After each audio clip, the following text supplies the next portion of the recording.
आप में से वो लोग जो काफ़ी स्टक फील कर रहे हैं राइट नाउ कि they don't know what path they should take, कि वो मेंस की प्रिपरेशन करें होपिंग कि they will clear prelims this time, और दे आर थिंकिंग कि नहीं मेंस नहीं हो पाएगा, मेरे को इस पर मौका नहीं मिल पाएगा, my score are too low, so they are bit indecisive. So मुझे लगता है नेक्स्ट 15 डेज़ के लिए, एज़ मैंने आपको प्रीवियस वीडियो में बताया, कि जो कट ऑफ होगा उससे 10 to 15 मार्क्स का डेविएशन आ सकता है। एंड व्हाट इफ़ आपका सिलेक्शन हो जाता है, like even with 70 marks somehow you got lucky and UPSC के आंसर की से आपका थोड़ा जंप आता है and you somehow sneak through, then for that मतलब आपके लिए इशू हो जाएगा, you can't afford to waste the next 15 to 20 days. So मैं ये सजेस्ट करूँगा कि आप नेक्स्ट 15 डेज़ में, अगर आपका फिर कुछ ऐसे भी लोग हैं जिनका नेक्स्ट मंथ में एग्ज़ाम है, like suppose they have their state PCS prelims और स्टेट पीसीएस मेंस, तो मैं ऐसा बोलूँगा कि अगर मेंस है उनके लिए तो थोड़ा सा ओवरलैप है, ठीक है ना, because there is a overlap in state PCS mains as well as UPSC mains. कुछ जो चीज़ें होती हैं लाइक जैसे मैंने क्या नोटिस किया है स्टेट पीसीएस के मेंस में, कि आपका जो भी GS1 GS2 जो भी उसके थीम होते हैं GS के पेपर के, और वही थीम स्टेट पीसीएस में ही होते हैं, बस स्टेट पीसीएस में क्या होता है आपके स्टेट वाला पार्ट थोड़ा ज़्यादा आ जाता है, ठीक है ना। मतलब अगर आप लिख रहे हो हिस्ट्री, इंडियन हिस्ट्री, तो इंडियन हिस्ट्री बात करते हो, उसमें हिस्ट्री लिख रहे हो तो आप अपने स्टेट के बारे में थोड़ा ज़्यादा मेंशन करते हो एक्सक्लूसिव, या फिर आप स्टेट वाले क्वेश्चन जो होते हैं स्पेसिफिक स्टेट स्पेसिफिक क्वेश्चन, उसको आपको थोड़ा सा ना स्टेट के फैक्ट से ज़्यादा उसको थोड़ा सा इम्बेलिश करना रहता है।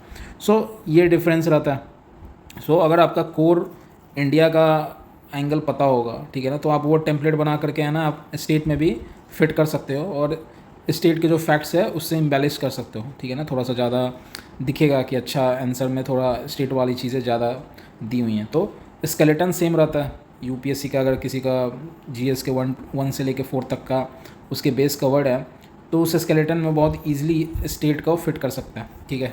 सो मैं ये बोलूँगा कि वैसे लोगों को जो जो कॉमन थीम है, ओवरलैप है यूपीएससी मेंस के सिलेबस और स्टेट मेंस के सिलेबस में, उसको पढ़ना चाहिए जिसके मेंस हैं देने, और वो स्टक है कि वो दे पाएगा नहीं या नहीं, क्योंकि उनके लिए वो काम हो जाएगा। जिनके प्रीलिम्स है और वो 100% श्योर है कि मतलब उसके मार्क्स मतलब 60 के आसपास आ रहा है, then odd are very against you, ठीक है। तो आप मतलब वो बहुत एक ही आउट ऑफ 10,000 जो मैंने बताया था कि तभी चांस है आपके, ठीक है। सो आपको मतलब जो स्टेट पीसीएस का जो प्रीलिम्स है नेक्स्ट मंथ, बहुत ऐसे क्वेरी हैं जिनके हैं, they should totally focus on that, ठीक है। अब मैं आपको एक ऐसा भी वीडियो बताऊंगा जहां पर मैं बताऊंगा कि यूपीएससी का जो प्रीलिम्स का जो शिफ्ट है वो बहुत हद तक स्टेट पीसीएस की तरफ जाते जा रहा है। अब मैं हर स्टेट पीसीएस को तो नहीं उठा कर पूछ सकता हूँ, पर मैं इतना आपको समझा दूंगा कि जब आप स्टेट पीसीएस पढ़ोगे तो उसमें वो वाले एंगल को थोड़ा ज़्यादा डीपली पढ़ना, क्योंकि वो आपको यूपीएससी में भी काम आएगा और वो शिफ्ट धीरे धीरे बढ़ते जाएगा। एनालिटिकल स्टेटमेंट बनाना मतलब इतना ईजी नहीं है, and UPSC exhausting his resources it's resources. So वो अब थोड़ा सा है ना स्टेट पीसीएस एंगल में फैक्ट पर पहुँचेगा, और वो हर साल दिख रहा है, अलग अलग ईयर में अलग अलग सब्जेक्ट पर वैसा होगा, पर वो जाएगा ज़रूर उसी डायरेक्शन में, क्योंकि यही मुझे लॉजिकल उनका दिख रहा है शिफ्ट कि वो कैसे मूव कर रहे हैं ईयर बाई ईयर, ठीक है, जो इस साल भी आप देख जाओगे काफ़ी ज़्यादा है।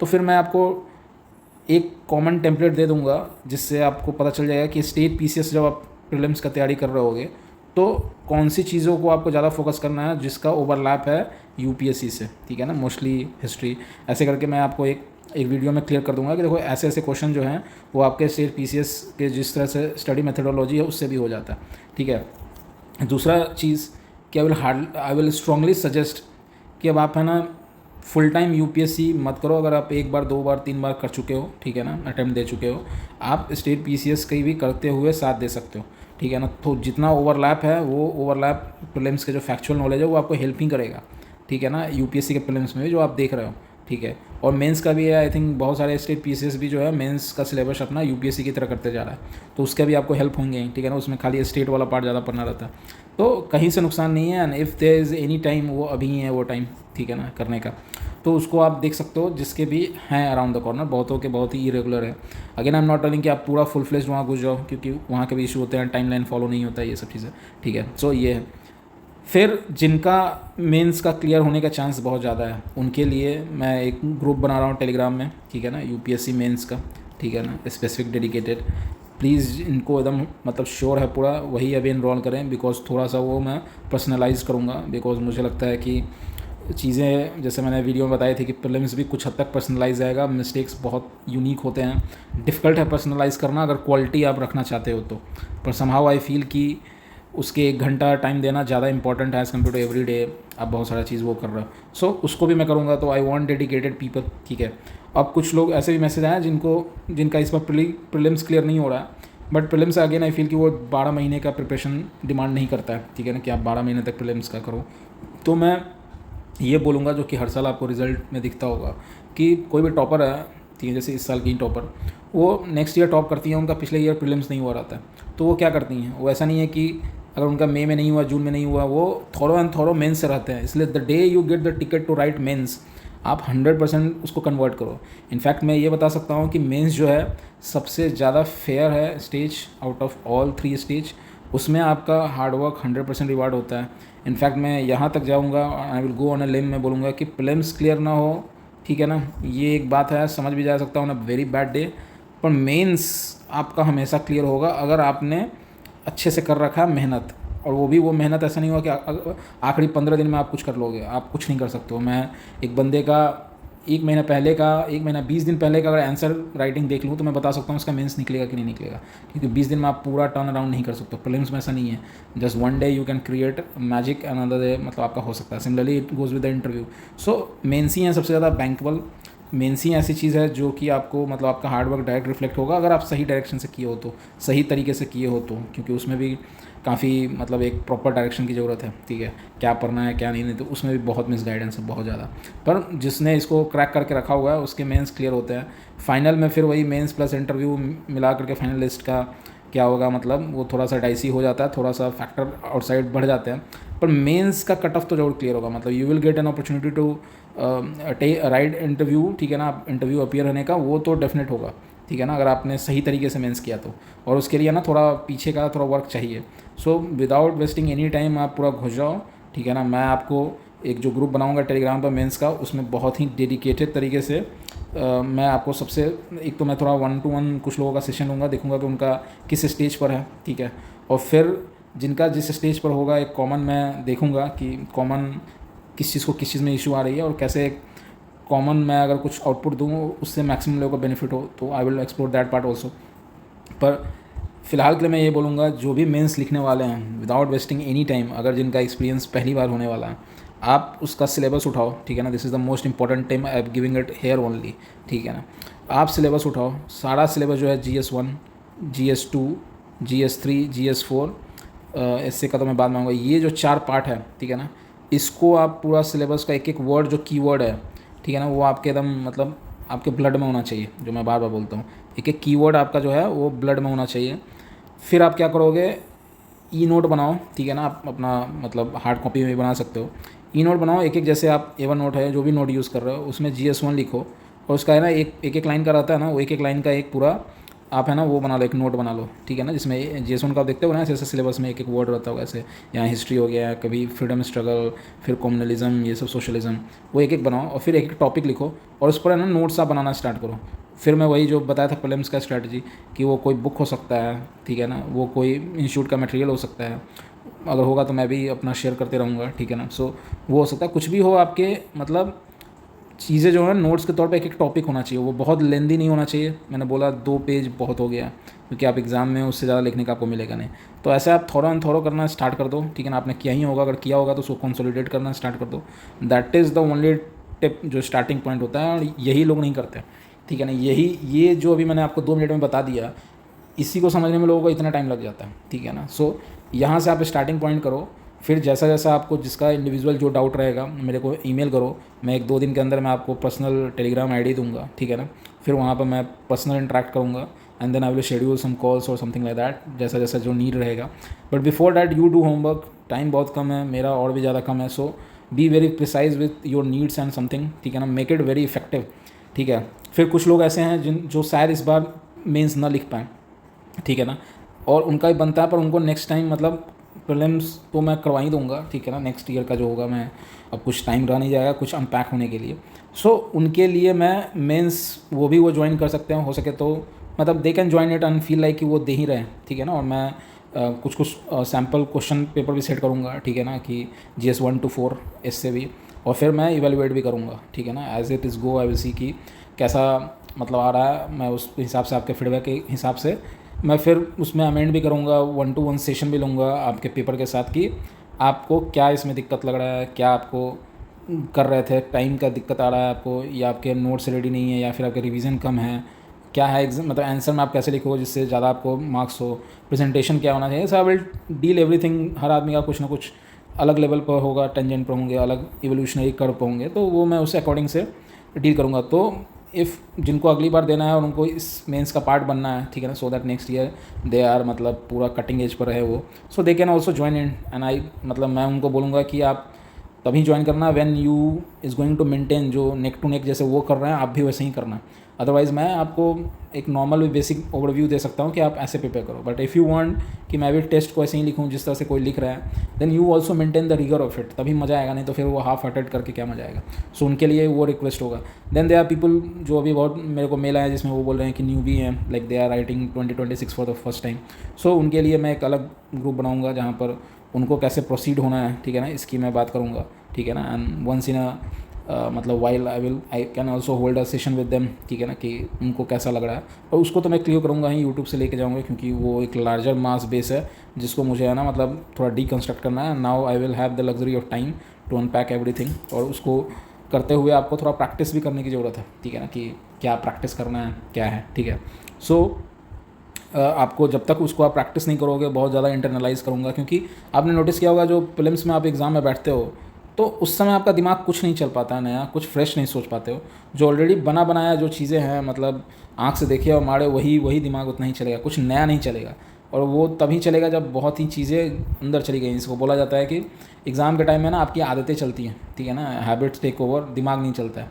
जो आपका जैसे जितना अंदर तक बना हुआ है वही टेक ओवर करेगा, आपका रिफ्लेक्सेस टेक ओवर करेगा, and it will take you जहाँ भी जाना होगा। तो बेटर है कि आप अंदर इतना ज़्यादा मेहनत कर लिया करो, ठीक है ना, कि ताकि जब एग्ज़ाम हॉल में जाओ सो यू हैव मतलब प्रिपेयर रहो हर तरीके से, और बहुत ही स्पेसिफिक तरीके से प्रिपेयर रहना पड़ेगा। जो कि इसलिए मैं बोलता हूँ आप जब एनालाइज करोगे खुद का बहुत ज़्यादा एनालाइज करो कि एक्चुअली में क्या वर्क करता है क्या नहीं होता, किस चीज़ से +2 होता है, किस चीज़ से -0.6 होता है। कट द क्लटर, और एकदम जो एक होता है ना स्नाइपर की तरह जूम इन करोगे आपको बहुत सारी चीज़ क्लैरिटी आएगी। मतलब this is what I use to do it, कि मतलब किस चीज़ से मेरा सिलेक्शन एक्चुअली में रुक रहा है। एग्जैक्ट आप सोचो कौन सा थॉट मुझे वो +2 से हटा करके कहीं और लेके जा रहा था, कौन सा चीज़ मुझे थोड़ा सा बहुत ज़्यादा पर्सनलाइज है वो चीज़, आप समझ रहे हो। जैसे मैं आपको वो एग्जांपल लेके बताया कि कैसे नॉर्मैंडी, और मतलब आजकल ऐसे यूपीएससी का सवाल आ गया कि एक ही के अंदर 3-4 फैक्ट है और फिर उसमें 2 फैक्ट नॉलेज से जा रहा है, और फिर भी आप नैरो डाउन करके 2 ऑप्शन में आओगे, और फिर आपको ट्रिकडम और जो टेम्पलेट और टेक्निक है उसको लगाना पड़ेगा। सो दोनों चीज़ चाहिए होगा, ठीक है। फिर आपको ये सारा एंगल समझना कि अरे यार ये चीज़ से मेरा रह गया, कुछ क्वेश्चन में इसके कारण नहीं मार पाया, क्वेश्चन मुझे लगता था ये नहीं हो पाया, कुछ क्वेश्चन में ओवर थिंक हो गया। So you have to think about बहुत ही ज़्यादा पर्सनल लेवल पर। वहाँ पर जाके आपको जो सिलेक्शन और नॉन सिलेक्शन में जो इतना बड़ा गैप दिखता है और आपको लगता है यार 4 साल निकल गया नहीं हुआ, उसको आप थोड़ा नैरो डाउन करो। वो मतलब वो इतना छोटा सा हो जाता है ना नैरो डाउन पर, उसके हिसाब से आपको प्रिपेयर करना पड़ेगा। जैसे अगर हुसैन बोल्ट जो है रनिंग करता है, ठीक है, वो 4 साल प्रिपेयर करता है मात्र कुछ 10 सेकंड के लिए, 10 सेकंड की रनिंग होती है उसके लिए प्रिपेयर करता है। उसमें आपको और ज़्यादा माइक्रो लेवल पर जाना पड़ेगा कि यार ये 2 घंटा में एकदम खतरनाक तरीके से मूव होता है, फास्ट चलता है। जो लोग बार बार बोलते हैं कि यार एग्ज़ाम हॉल में नहीं दिखता, एग्ज़ाम हॉल में एक अलग फील है एग्ज़ाम। तो आपको भी अटैक उसी तरीके से करना कि एग्ज़ाम हॉल जो अभी एग्ज़ाम देकर के आए हो उसमें क्या थॉट आई थी, क्यों यहाँ पर थोड़ा सा हुआ, क्या कंसेप्ट की कमी थी, नॉलेज की कमी थी, टेक्निक की कमी थी, एप्लीकेशन की कमी थी, मतलब एक नॉर्मल बेसिक से वो मतलब गए हैं, मतलब क्या चीज़ की कमी था। आपको बहुत ज़्यादा नैरो डाउन करना पड़ेगा एग्जैक्ट प्रॉब्लम एरिया। फिर आपको देखना अच्छा ये सिर्फ कर देता तो +2 हो जाता, इसको अटैम्प्ट नहीं किया, इसको गलत डायरेक्शन में क्यों चला गया, कौन सा एक टेम्पलेट या कौन सा एक थॉट ओवर पावर कर दिया मेरे दूसरे थॉट को। सो बहुत ही ज़्यादा आपको डीपली जाना पड़ेगा, एनालाइज करना पड़ेगा, and only you can do it. मतलब मैं अपना तो कर लेता था बहुत अच्छे तरीके से, तो आपको अपना देखना पड़ेगा कि मेरे साथ क्यों हुआ, क्योंकि वो सैम्पल स्पेस आपके लिए यूनिक है, ठीक है ना। आप मेरे को बता सकते हो ना, आई विल मतलब मैं उसका कोशिश करूँगा कि मैं एक टाइम निकाल करके संडे हो या कभी भी हो रात में मैं एक फिक्स दे दूँगा कि ठीक है this is the time slot, you bring it on सब कुछ के साथ, ठीक है ना। फिर जो मुझे उसमें लगेगा मैं वो आपको बताऊँगा, तो आप उससे पहले पूरा करके रखो। बिकॉज मुझे लगता है वो नहीं होने पर फिर जिस तरीके से आपकी प्रिपरेशन रहती है, जिस तरह से आप प्रिपेयर करते हो और रियल जो दिन में जो गेम होता है वो काफ़ी अलग आपको फील होता होगा। यार उस समय कुछ और ही होता है और अभी कुछ और ही चलता है। So I want to bridge that gap कि उस समय जो चलता है और अभी चलता है वो है ना मतलब आस पास ही है। जब तक वो नहीं कर पाऊँगा तब तक मतलब मुझे ना डायरेक्ट कुछ इफेक्टिवनेस मतलब इन टर्म्स ऑफ आपका क्या हुआ वो मुझे नहीं समझ में आ रहा है, ठीक है ना। मैं देखता हूँ बहुत सारे मैसेज में तो इतना अटैम्प्ट हो पाया ये वाला, आई फील पेन्ड। सो उसको मेरे को करना पड़ेगा। मतलब कुछ लोग बोले कि मतलब 70-75 ही पढ़ पाया, अटैम्प्ट कर पाया, ठीक है ना। डैट मतलब puts me in lot of मतलब वो कि मैं कैसे उसको कैसे ब्रीच करूँ। सो आई होप कि आपके पार्ट में मैं जो वर्क एक्सपेक्ट कर रहा हूँ आप वो कर लो, ठीक है। सिमिलरली मेंस का भी मैं आऊँगा वहाँ पर तो मैं पकड़ के आपको, क्योंकि बंदे कम होंगे तो मैं बहुत अच्छे से उसको दे पाऊँगा कि यार क्यों मतलब ये जो बात लिखी है, जैसे मान लो आप मैंने मेंस में 2 पेज आपको दिया गया है, 2 पेज में आप वैसी बात लिखो जो इवेलुएट हो, मतलब जिस पर मार्क्स आए। ऐसी रिडंडेंट बात करके आप अपना टाइम भी ख़राब कर रहे हो, पेज भी ख़राब कर रहे हो, जिसका कोई नंबर से लेना देना नहीं। मान लो कि क्वेश्चन डायरेक्ट हिट करने के लिए यहाँ से बोल रहा है, आप उसका बैकग्राउंड में बहुत ज़्यादा स्टोरी है ना, आप स्टार्ट करके 2 पेज में मतलब एक पेज आप खा गए बस वही फालतू बात करके। तो वहाँ पर आपको 180 मिनट जो है 3 घंटे, और आपको 50 पेज जो दिया जाता है उसके एक एक पेज और एक एक मिनट को आपको ना मार्क्स में कन्वर्ट करना रहता है, ठीक है ना। वो उस तरीके से आंसर राइटिंग कहा जाता है। ये नहीं कि आप पढ़े कुछ और जा रहा है, जब वहाँ पर जा रहे हो तो कुछ समझ में नहीं आ रहा। तो मेंस का एक अलग ही है। तो मैं ये बोलना चाह रहा हूँ कि अगर आप बेसिक करोगे एकदम अच्छे तरीके से, पूरा आपको सही अप्रोच पता है हर चीज़ का, जो अप्रोच सही पता करने में बहुत टाइम लगता है, तो फिर है ना बहुत ही लेज़र पॉइंटेड आप काम कर सकते हो और उसका रिजल्ट आएगा, ठीक है ना। So I hope this is clear, ठीक है। सो आई थिंक ये मेंस के गाइडेंस का भी थोड़ा बहुत इनिशिएशन मैं कर दिया हूँ कि आपको किस तरीके से करना है। लेटर मैं एक मेंस का डेडिकेटेड ग्रुप बनाऊंगा, ठीक है, उसको आप करना। हाँ, regarding the optional thing, so GS 1 to 4 तो डन है, प्लस इससे तो डन है, इससे तो बहुत फन है, तो ये तो डन है। अब बचा आपका बस ऑप्शनल। ऑप्शनल में मैं आपको PSIR का कर सकता हूँ, ठीक है ना, क्योंकि मैंने किया हुआ है। In one of the attempts I have score more than 300, so I have a decent मतलब कमांड ओवर दिस। और सो PSIR का तो मैं आपको कर दूंगा, ठीक है ना। वो भी मुझे देखना पड़ेगा कि कितना आता है, क्योंकि एवरीथिंग मतलब टेक्स टाइम, ठीक है ना, मतलब क्या क्या करूँ। पर ठीक है, मैं आपको उसको मैनेज कर सकता हूँ जितना करना रहता है, ठीक है ना। आपके भी पहले से प्रिपेयर होंगे, ठीक है। पर आंसर का जो इवैल्यूएशन है उसमें तो मैं आपको बता सकता हूँ कि this will fetch mark, this will क्या मतलब ब्रिज क्या है उसको करने का तो मैं बता दूंगा। बाकी रेस्ट ऑफ द ऑप्शनल कभी मैं एक ऑप्शनल का एक वीडियो बनाऊंगा कि इसको मैनेज कैसे करते हैं। जो बेसिक ऑप्शनल का जो एक फ्रेमवर्क होता है प्रिपेयर करने का, उसको रिवाइज़ करने का, नोट्स मेकिंग का, और फिर आंसर राइटिंग का। तो बेसिक हर जगह कॉमन होता है। ये PSIR का मैं थोड़ा ज़्यादा डिटेल कर पाऊँगा, बाकी ऑप्शनल का I have no idea, but जो बेसिक फ्रेमवर्क होता है वो बताऊँगा, वो काफ़ी यूज़फुल होगा। आप उसको अपने ऑप्शनल में इम्प्लीमेंट करोगे और जो भी आपके जो भी सोर्सेज हैं उसको फॉलो करोगे तो हेल्पफुल होगा, ठीक है। सो यही है, डेट्स इट। जो अभी मुझे लग रहा है कि ये मैंने आपको बताया कि नेक्स्ट 15 डेज़ में ये करना है। और मैंने सेगमेंट दिया कि जिनको मेंस का करना है अभी से वो ज्वाइन कर सकते हैं, जिन मेंस क्लियर कर रहे हैं, मेंस मतलब लिख रहे हैं इस बार, वो भी ज्वाइन कर सकते हैं। कुछ जो प्रीलिम्स का उनको करना है डेडिकेटेड, उसका भी मैंने एक बता दिया, ठीक है। और बाकी किसी का भी बहुत ही पर्सनल कुछ इंक्वायरी हो, so I am always readily available at my email, ठीक है ना। So drop email at my email ID, ठीक है ना। और जो भी पर्सनल है I will keep distributing my personal email ID and personal Telegram ID, so that we can have मतलब इंटरेक्टिव सेशन, ताकि मुझे वो लगे कि जो सीरियस लोग हैं उन्हीं को मैं अच्छे से टाइम दे पाऊँ। अदरवाइज़ मतलब काफ़ी ज़्यादा वो फ्रेगमेंटेड हो जाता है, ठीक है। So that's it from my side from this video. See you soon.